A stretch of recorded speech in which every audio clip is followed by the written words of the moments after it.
Stranger things season 5 के trailer ने internet पे बहुत ज्यादा हाइप क्रिएट कर दी है और पर्सनली मेरे को ये ट्रेलर काफी ज्यादा पसंद आया है। मतलब कुछ चीजें हैं जो हमें दिखा दी है एंड कुछ चीजों को अभी भी डिस्क्लोज नहीं करा गया है। तो सबसे पहले तो हमें ट्रेलर की स्टार्टिंग में हॉकिंस लाइब्रेरी दिखाई जाती है, वो भी अपसाइड डाउन वर्ल्ड में, जिसको हमने सीजन 4 के एंड में देखा भी था कि जितनी भी सारी रिफ्ट ओपन हुई थी तो वो सारी जाके कनेक्ट हुई थी हॉकिंस लाइब्रेरी में। उस पूरी जगह को, हॉकिंस लाइब्रेरी वाले एरिया को पूरी तरीके से यूएस गवर्नमेंट ने टेक ओवर कर लिया, जिसको हम ट्रेलर में क्लियरली देख सकते हैं कि चारों तरफ से एक बाउंड्री बना दी गई है और कोई वहां पे आ नहीं सकता। जो कि हम ट्रेलर में देखते भी है कि कैसे अपसाइड डाउन वर्ल्ड में भी यूएस गवर्नमेंट ने अपना एक सॉर्ट ऑफ बेस क्रिएट कर दिया है वहाँ पे रिसर्च करने के लिए, मतलब अपसाइड डाउन वर्ल्ड में जितनी भी चीज़ें उन पर रिसर्च करने के लिए, जिसको हम देख भी सकते हैं जब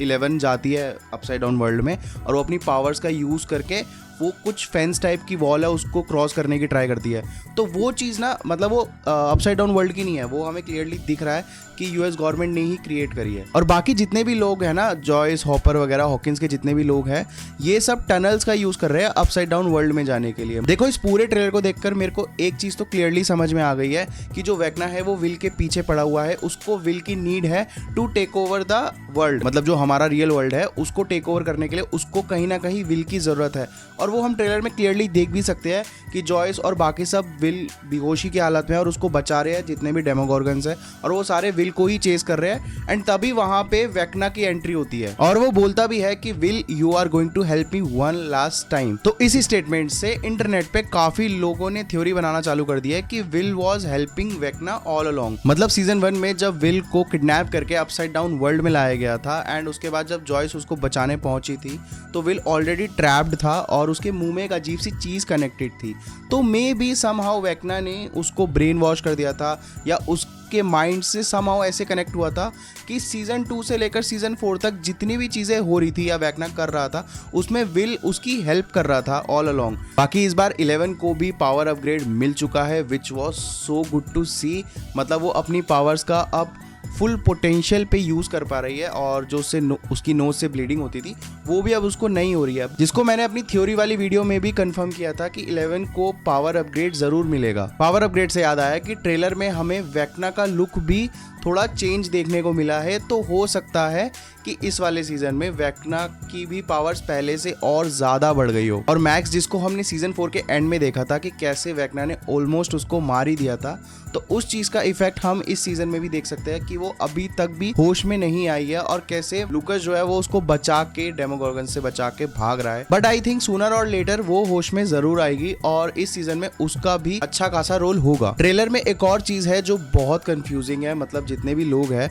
वो हॉकिंस लाइब्रेरी में जितनी भी मिलिट्री है वो उनसे क्यों लड़ रहे हैं। मतलब we can see in the trailer कि they are fighting each other, but उसका क्या रीजन है? तो पर्सनली आई फील कि उसका ये रीजन हो सकता है कि जो मिलिट्री वाले लोग हैं, जो यूएस गवर्नमेंट है, वो विल को पकड़ना चाह रही हो और उसको बचाने के लिए ही जितने भी ये लोग हैं उनसे लड़ रहे हो, क्योंकि will is the only one जिसको वेक्ना ढूंढ रहा है। तो मोस्ट प्रोबेबली विल के चक्कर में ही ये लोग आपस में लड़ रहे हैं। और हॉपर एंड 11 भी अपसाइड डाउन वर्ल्ड में जा रहे हैं, उसी जगह पे जो यूएस गवर्नमेंट ने बेस क्रिएट करा हुआ है अपना अपसाइड डाउन वर्ल्ड का। तो उसी जगह पे हॉपर एंड 11 जा रहे हैं टू स्टॉप समथिंग और तभी वहां पे बहुत बड़ा रेड लाइट समथिंग ब्लास्ट होता है एंड देन वो ब्लू में कन्वर्ट हो जाता है। आई फील कि जो भी वो लोग वो चीज रोकना चाह रहे होंगे तो वो ये लोग मिजरेबली फेल हुए उस चीज में एंड तभी वो ब्लास्ट हुआ है। बाकी मैंने अपनी थ्योरी वाली वीडियो में बोला था कि विल को इस सीजन में पावर जरूर मिलेगी, मतलब he will become the ultimate की टू डिस्ट्रॉय वेक्ना। और इस थ्योरी के पूरे होने के चांसेस ट्रेलर देखने के बाद मुझे लग रहा है 90% तो हो चुके हैं, क्योंकि ट्रेलर में हमें एक शॉट में देखने को मिलता है 1 मिनट 46 सेकंड के आसपास वो शॉट है, तो उसमें हमें देखने को मिलता है कि कोई आसमान से अपसाइड डाउन वर्ल्ड में गिर रहा है। तो मोस्ट प्रोबेबली चांसेस है कि ये विल ही होगा एंड इसी मूवमेंट पे जब ये गिर रहा होगा इसको पावर मिलेगी। बाकी if you will ask me कि इस सीजन के एंड में कौन मर सकता है कौन नहीं, तो देखो यार, ट्रेलर में हमें सबसे कम फुटेज स्टीव और हॉपर की दिखाई है, तो आई फील कि इन दोनों में से कोई एक हो सकता है। मतलब ट्रेलर को देख के तो यही लग रहा है। और बाकी ट्रेलर के एक सीन में जो डस्टिन और स्टीव को हक करते हुए भी दिखाया गया है, तो उस सीन को देखकर लग रहा है कि स्टीव हो सकता है कि he won't make it, but may be makers ने ये सीन जान के डाला हो टू क्रिएट अ परसेप्शन कि हमें लगे स्टीव ही होगा, मतलब जिसको सीजन के एंड में सेक्रीफाइस किया जाएगा, और बाकी हम किसी और कैरेक्टर पे ध्यान ना दे। बट एट द एंड जब हम सीरीज देखेंगे और एंड में जाके कोई और ही कैरेक्टर निकले जो अपने आप को सेक्रीफाइस करेगा, तो वो चीज़ हमें इमोशनली ज़्यादा हिट करेगी। तो आई फील कि मतलब मेकर्स ने ज़्यादा वो इंटेंशनली वो चीज़ डाली है ताकि हमें यही लगे कि हाँ स्टीव ही होगा जो नहीं बच पाएगा। बट अगर स्टीव ही हुआ जिसने अपने आप को सेक्रीफाइस करा और बैकग्राउंड में इन्होंने एंड ऑफ बिगनिंग वाला सॉन्ग चला दिया, तो कसम से बता रहा हूँ मैं उस चीज के लिए बिल्कुल भी रेडी नहीं हूँ। मतलब मैं तो नहीं देख पाऊंगा। स्टीव के अलावा कोई और कैरेक्टर चला जाए तो ठीक है, वो फिर भी बियरेबल होगा, बट स्टीव ही अगर निकला एंड में तो नहीं। और स्पेशली अगर वो बैकग्राउंड म्यूजिक में वो वाला सॉन्ग बजा एंड ऑफ बिगनिंग,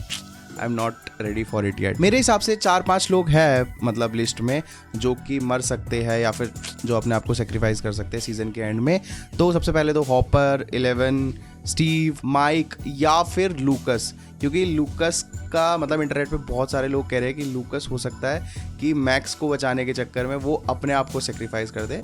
और वो चीज़ भी फैंस को ओवरऑल बहुत ज़्यादा हिट करेगी। बाकी I don't want any character to die यार, मतलब रियली मैं नहीं चाहता कि कोई भी कैरेक्टर मरे इस सीज़न में, स्पेशली क्योंकि लास्ट वाले सीज़न में जब एडी मरा था तो वो बहुत ज़्यादा ट्रॉमेटिक था फैंस के लिए, और इस सीज़न में अगर कोई कैरेक्टर की डेथ होती है तो बट ठीक है, वो चीज़ भी ज़रूरी है ताकि हमारे लिए वो एक मेमोरेबल शो बन के रह जाए स्ट्रेंजर थिंग्स। तो बस यार आज के लिए इतना ही। अगर आपको ये वीडियो पसंद आई हो तो वीडियो को लाइक और चैनल को सब्सक्राइब करना मत भूलना, और कमेंट सेक्शन में ज़रूर बताना कि आपको क्या लगता है इस सीज़न में कौन बचेगा और कौन मर सकता है। मिलता हूँ आपसे नेक्स्ट वीडियो में, तब तक के लिए बाय बाय।